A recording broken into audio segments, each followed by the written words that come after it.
Today, we're doing something a little different. Think of it like digital archaeology. We're going to take just one single moment, frozen on one web page, and see what it can tell us about, well, the world's state of mind. So, let's get right into it. The question seems simple, right? But the answer? Oh, it's way more complex than you'd think. I like to think of it like a core sample from a glacier, you know? Every single layer tells a story. For today, we're the detectives, and our mission is to decode all these clues that are hiding right there in plain sight. And this is our evidence, our primary exhibit. What you're looking at is a snapshot from the Africa Business Impelon Bay Network homepage, captured on March 9th, 2026.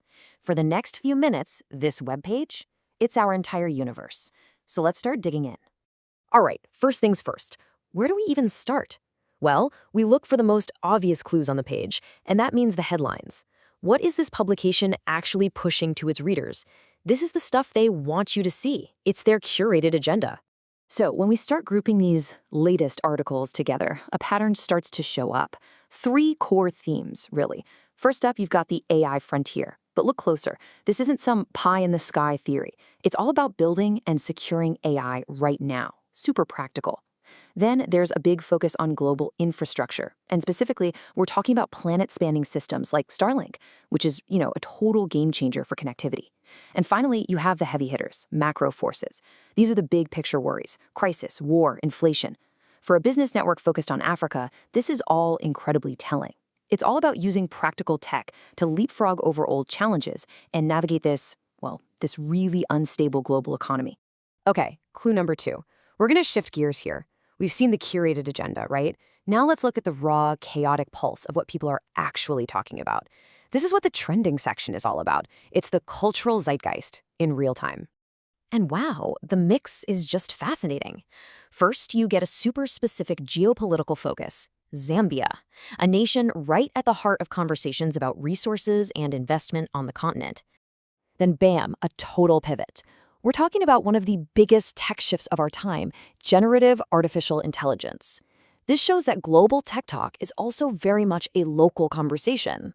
And to round out the trio, a huge political figure, Donald Trump. So, in just 3 keywords, you have this collision of place, technology, and personality. This is literally what the world is thinking about, all at once. But here's the thing. This isn't just random noise. We can actually bring some order to this chaos. If you look at all the trending topics, they really start to cluster into 4 main currents. You've got technology, and yeah, that's dominated by AI. Then there's geopolitics, which is basically a map of all the global hotspots. You also have business and economy, the engines of finance. And finally, culture and society. The key takeaway here: these aren't separate rivers. They're all flowing together, all interconnected, and all trending at the exact same time. Okay, this is where it all comes together. Let's put our detective hats back on for the final piece of the puzzle.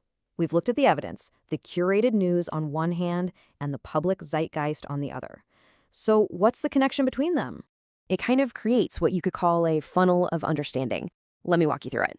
Step 1, the latest articles. They're all about applying technology in the real world, building with AI, rolling out satellite internet. Step 2, the trending topics show us what we're all obsessed with. Tech, for sure, but also these very specific geopolitical conflicts and economic pressures. So here it is, the connection. Technology doesn't just happen in a bubble. The specific tools getting built are direct answers to the urgent political and economic questions that are on literally everyone's mind. And that right there brings us to the main idea, the core thesis of this whole investigation. The curated latest news, it isn't really setting the agenda. It's responding to the raw energy of what's trending. Think about it. Public fascination and anxiety create a demand, and innovators and builders rush in to supply the solutions. So, in short, what we build is just a reflection of what we as a society are collectively thinking about. So that leaves us with one final thought. We've just decoded this one single snapshot in time from March 9th, 2026, but this isn't just about looking back. It's a framework you can use. I mean, look around you right now. What's trending today? And what's being built in response to it? Because if this is today's picture, what are the little clues, the subtle trends that will end up defining the headlines of tomorrow?